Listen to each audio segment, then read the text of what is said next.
Écrit au messager de l'âge de Smyrne. Écrit au prophète de l'âge de Smyrne. Écrit à l'envoyé de l'âge de Smyrne. Amen. Amen. Donc on parle d'écrit à l'ange. Nous devons comprendre qu'on écrit au prophète, au messager, à l'envoyé de cet âge-là. Amen. Amen. Écrit à l'ange de l'église de Smyrne. Voici ce que dit le premier et le dernier. Lorsque nous avons écouté la révélation sur Jésus-Christ, la révélation de Jésus-Christ plutôt, celui qui était appelé le premier et le dernier, l'alpha et l'oméga, c'est la même personne qui marchait au milieu de 7 chandeliers. Amen.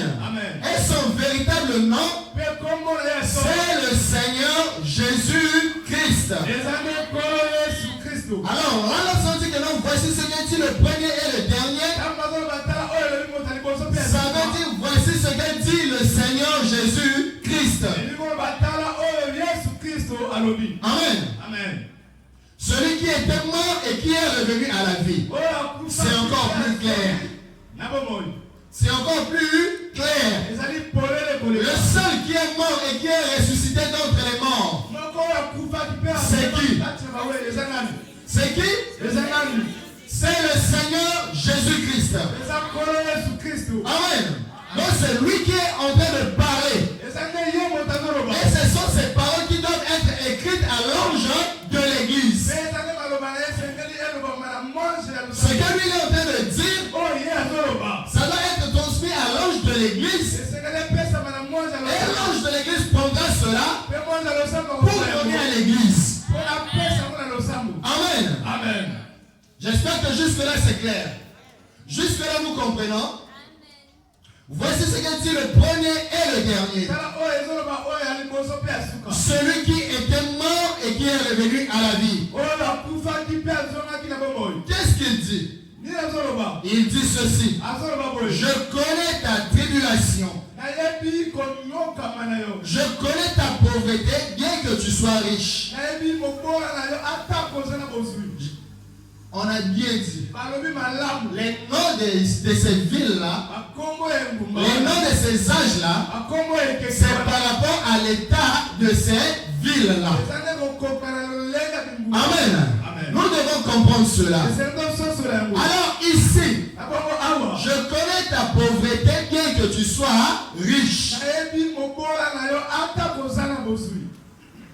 Je connais ta pauvreté, bien que tu sois riche. Frère Branham est en train de dire, je vais lire ça tout à l'heure et donner les paragraphes aussi. Frère Branham est en train de dire, la ville de Smyrne, c'était une ville riche. C'était une ville des gens qui sont riches. Amen. C'était comme une ville commerciale. Où il y avait des gens qui faisaient des commerces, des affaires et tout. Les gens qui vivaient dans cette ville-là, c'était des gens qui avaient de quoi vivre. Les moyens par rapport aux autres villes.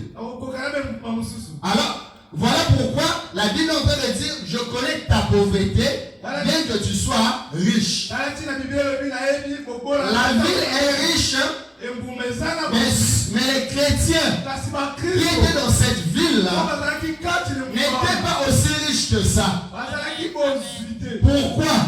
Parce que partout il y a des affaires, il y a de la corruption.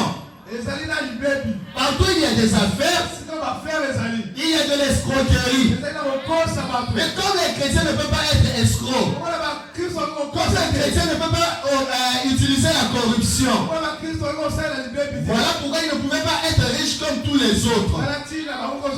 On va dire ça tout à l'heure. C'est par rapport à ça que la Bible est en train de dire, je connais ta pauvreté, bien que tu sois riche. La ville est riche, mais les chrétiens de cette ville-là ne sont pas riches. Ils sont pauvres. Est-ce que c'est clair? Amen. Pas seulement ça. Je connais aussi quoi? Les calomnies de la part de ceux qui se disent juifs.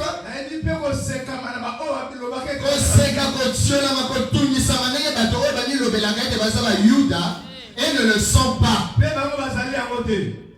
Mais ils sont quoi? Ils sont une synagogue de Satan. Temple ya Satana. Les gens qui se disent juifs, les gens qui se disent croyants, les gens qui se disent chrétiens, mais au fond ils ne le sont pas. Ils sont quoi alors? Ils sont une synagogue, un temple de Satan. Là où Satan réside. Amen, amen. Pas seulement ça. Il dit, ne crains pas de ce que tu vas souffrir. Okonyokwama, okomona pasi, okomona boile. Tu vas souffrir. Tu vas souffrir. Malgré que tu vas souffrir, ne crains point. Amen. Même si tu es dans la souffrance, ne crains point. Même si tu es dans la tribulation, ne crains point. Voici, le diable jettera quelques-uns de vous.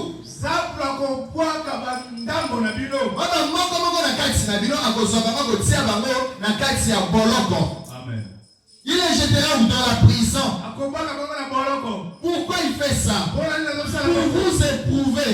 Pour que vous soyez éprouvés. Ce sont des tests. Alléluia. Ce sont des tests. Éprouvés. Ce sont des épreuves. Le mot éprouvé vient des épreuves. Comme mekama. Des tests.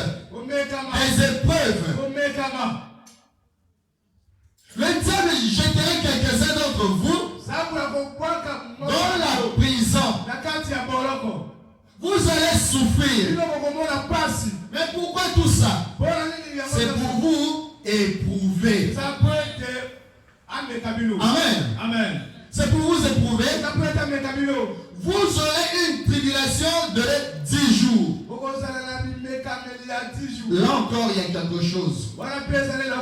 Tout ça, nous allons lire tout à l'heure. Frère Branham est en train de dire, là où la Bible dit une tribulation de 10 jours, il s'agit de 10 ans.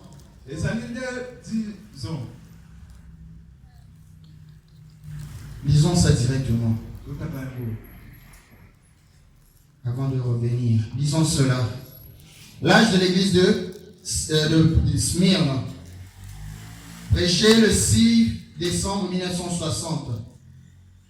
C'est le paragraphe 27.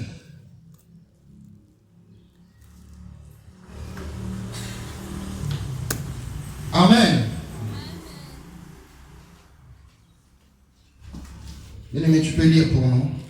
Comme ça, je vais interpréter. Paragraphe 27. C'est l'âge de l'église de Smyrne. Écoutons ce que dit le prophète. Une église persécutée. Le sambo est nyokwami, ezako nyokwama. Dieu les a appelés des persécutions.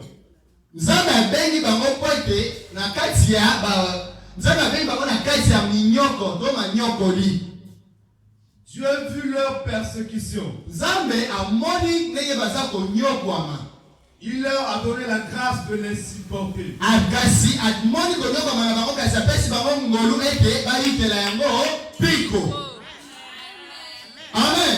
Amen. Dieu a vu leur persécution, mais il leur a donné la grâce de les supporter. Alléluia. Amen. Continue mon bien-aimé.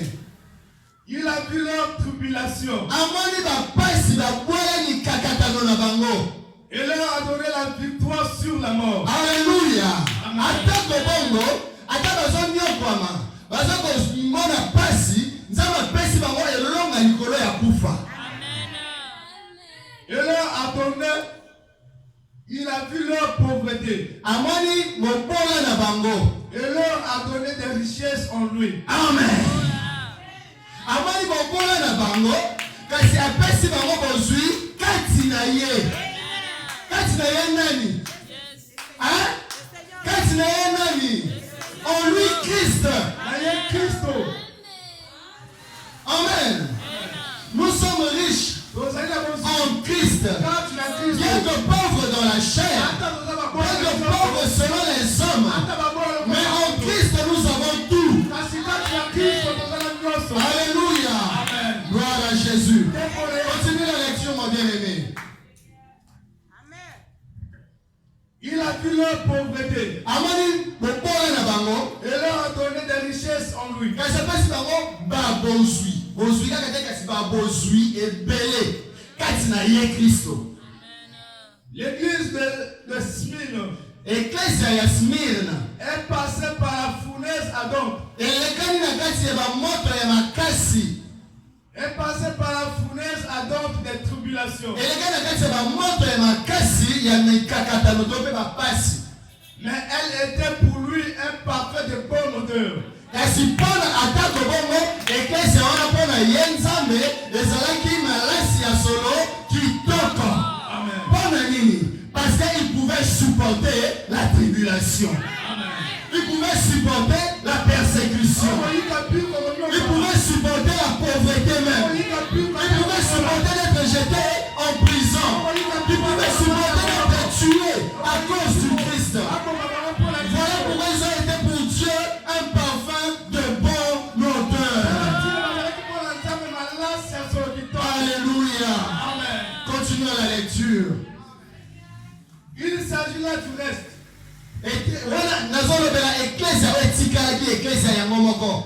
Pas de toute l'église de Smyrne. Je parle seulement du reste. Les grands 10 jours de la tribulation signifient. Pardon? Les grands 10 jours de la tribulation. Soyez attentifs s'il vous plaît. Les grands 10 jours de la tribulation signifie 10 ans de persécution les plus sanglantes. 10 ans de persécution les plus sanglantes. Elikoloba, bamvula zomi ya minyoko o makile eza kosopana. Quand on dit sanglante, il s'agit du sang. Donc bazala osopa makila na bango jour après jour, mois après mois, année après année, pendant 10 ans. L'église de Smyrne. Amen. Amen. Je pense que c'est clair. Je ne dis pas autre chose qu'a dit le prophète. Les 10 ans, les 10 jours qui sont écrits ici, il s'agit là de 10 ans de persécution les plus sanglantes.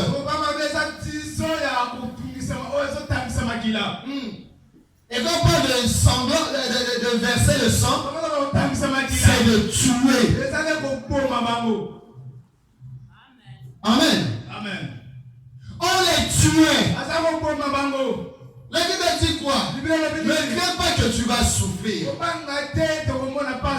Ne crains pas de ce que tu vas souffrir. Quand on vient en Christ, on doit s'attendre à toutes ces choses-là. On doit s'attendre que les souffrances peuvent venir. Les persécutions peuvent venir. La pauvreté peut venir.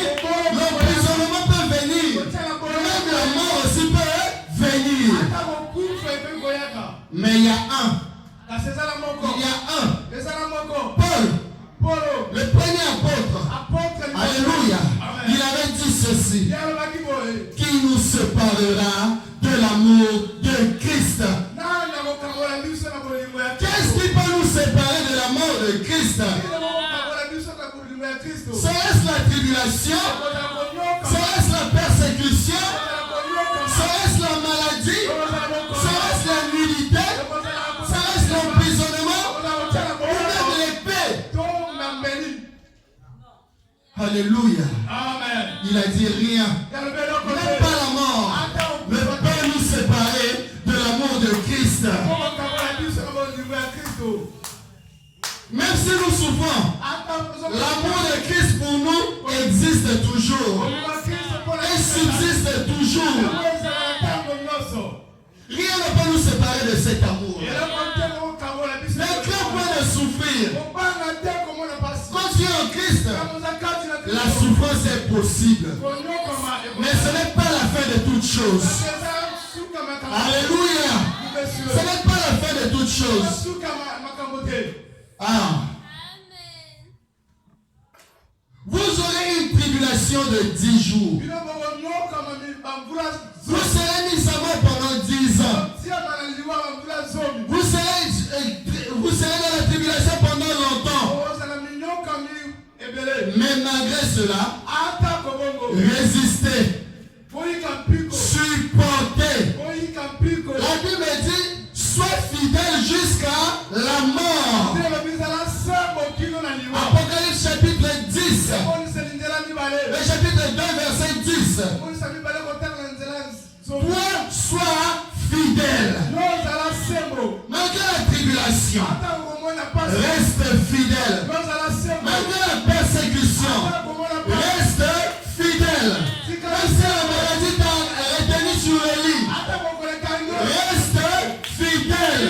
Même si tu vis un moment de pauvreté compliqué, reste fidèle. Même si tu manques de tout et de rien, même le peu, tu en manques, sois fidèle. Même si on te met en prison, reste fidèle. La fidélité doit aller jusqu'où? Jusqu'où?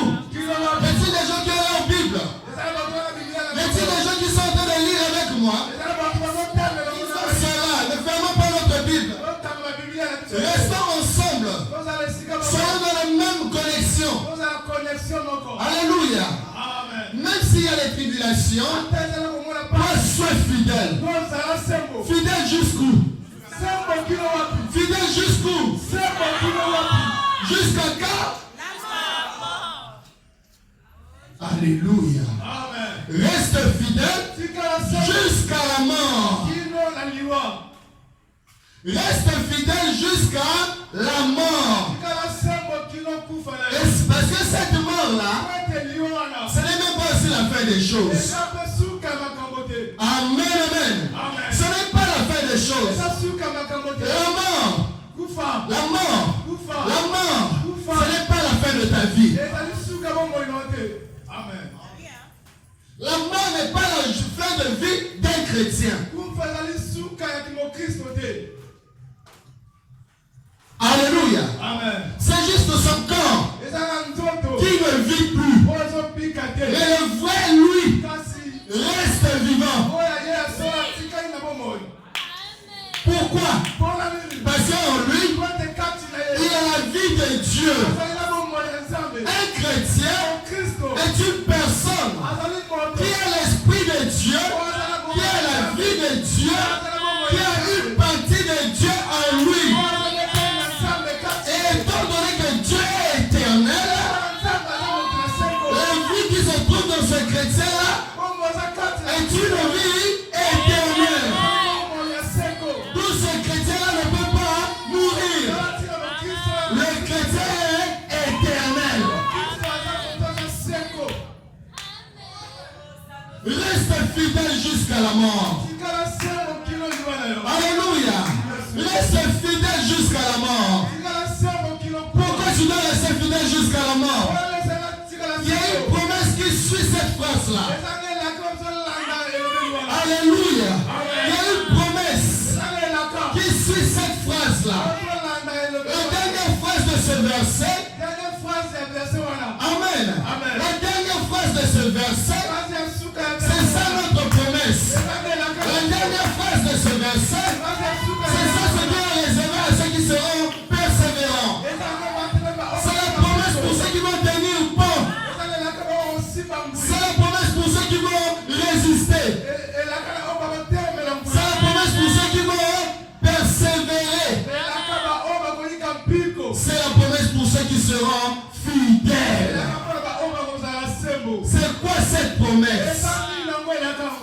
Il y a quelqu'un qui parle. C'est l'homme qui parle. Connaissez-vous la personne qui parle ici? Quel est son nom? Quel est son nom? Quel est son nom? Le Seigneur Jésus-Christ. C'est lui qui est en train de parler. Et qu'il soit fidèle. Malgré les persécutions, sois fidèle. Même si tu es parmi les païens, reste fidèle. Les païens vont te dire, faisons ceci. Mais toi tu es chrétien. Tu connais ce que dit la parole. Reste fidèle à Jésus. Reste fidèle à Dieu. On reste fidèle à Dieu en restant fidèle à sa parole.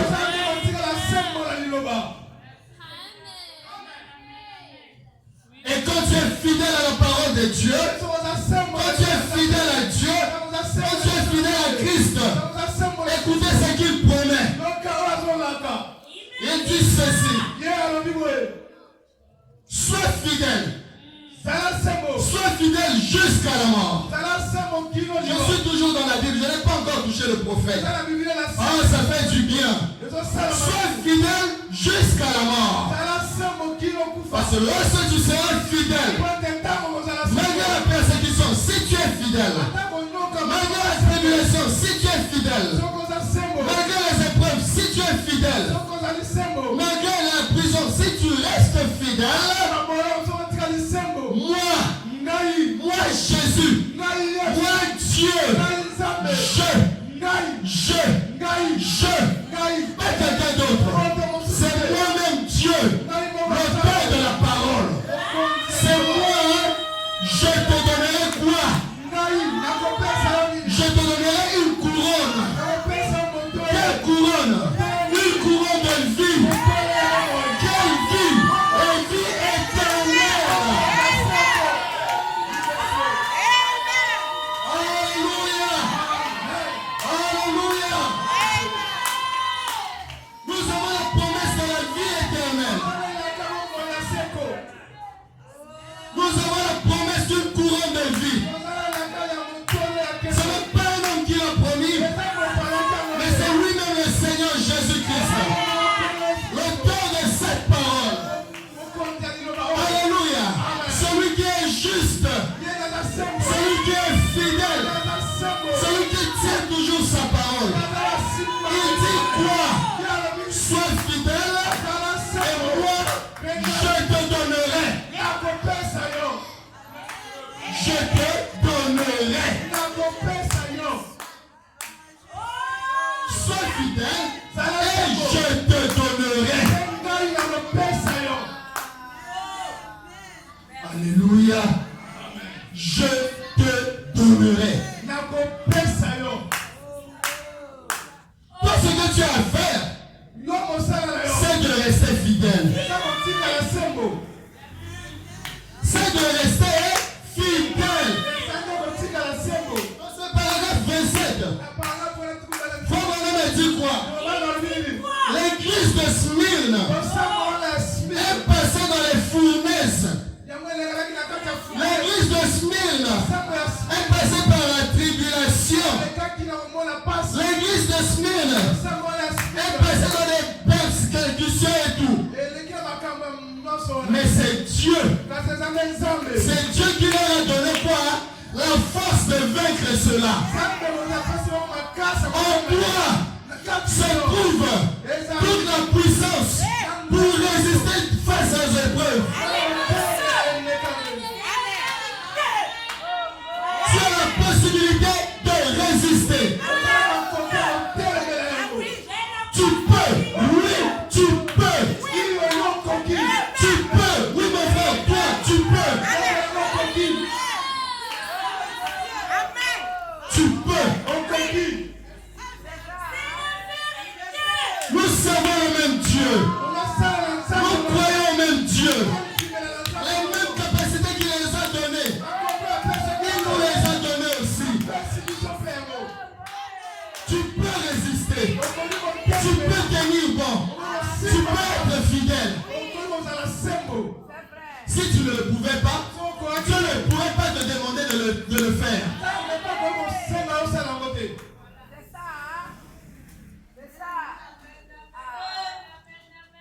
Dieu ne peut jamais donner à son enfant une épreuve qui soit au-dessus de sa force et de sa foi.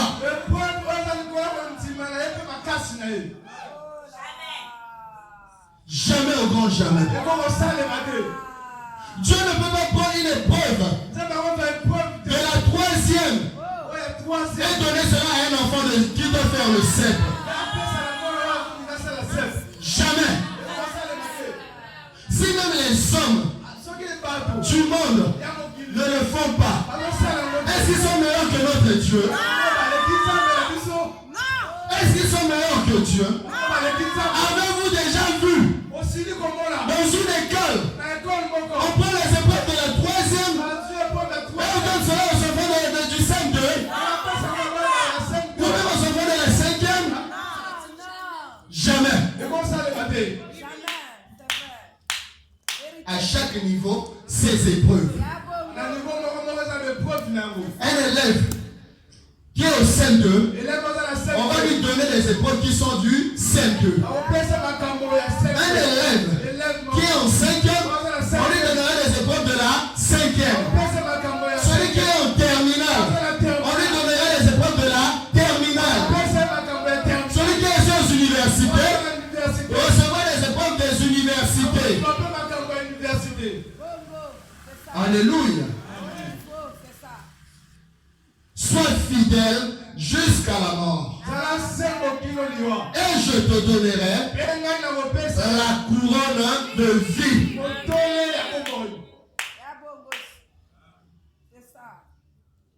Ce n'est pas parce que les autres sont en train de le faire que toi aussi tu dois le faire. Ce n'est pas parce que les autres sont comme ça, toi aussi tu dois être comme ça.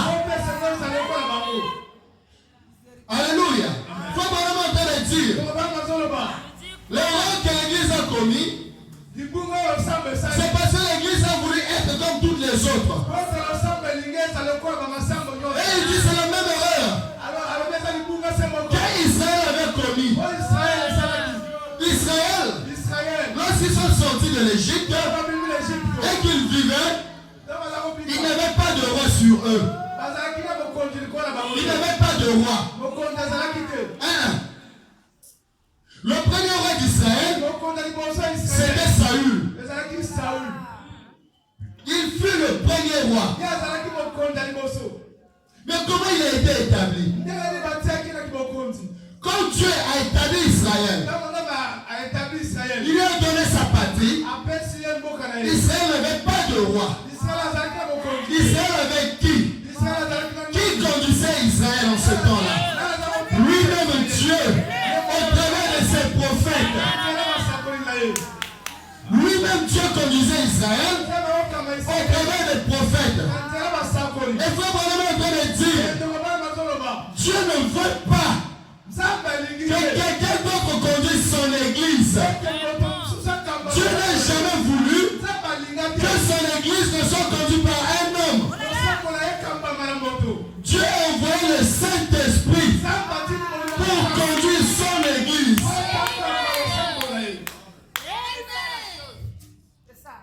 Amen. Lisons cela. Je ne veux pas dire autre chose que ce qu'a dit le prophète. On doit prêcher le message avec toute sa pureté. Amen. Parce que c'est ce message qui va nous emmener à l'enlèvement. Amen, amen.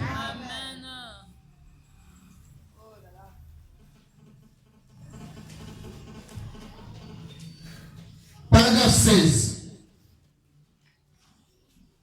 Je ne sais pas s'il y a des gens qui sont en train de noter. Ou encore en train de lire ensemble avec moi. Frère Branham dit, je suis toujours dans la même brochure. Hein? L'âge de l'église de Smyrne. Prêché le 6 décembre 1960. Frère Branham dit ceci. Il y a un chemin qui existe. Amen. Il y a un chemin qui existe. Un chemin. Et Dieu a un chemin. Dieu a un chemin pour son église. Alléluia. Dieu a un chemin pour son peuple. Il n'a jamais voulu. Jamais. Il n'a jamais voulu que les siens, son peuple, son église, les siens soient dirigés par un pape. Un pape, c'est pas un homme.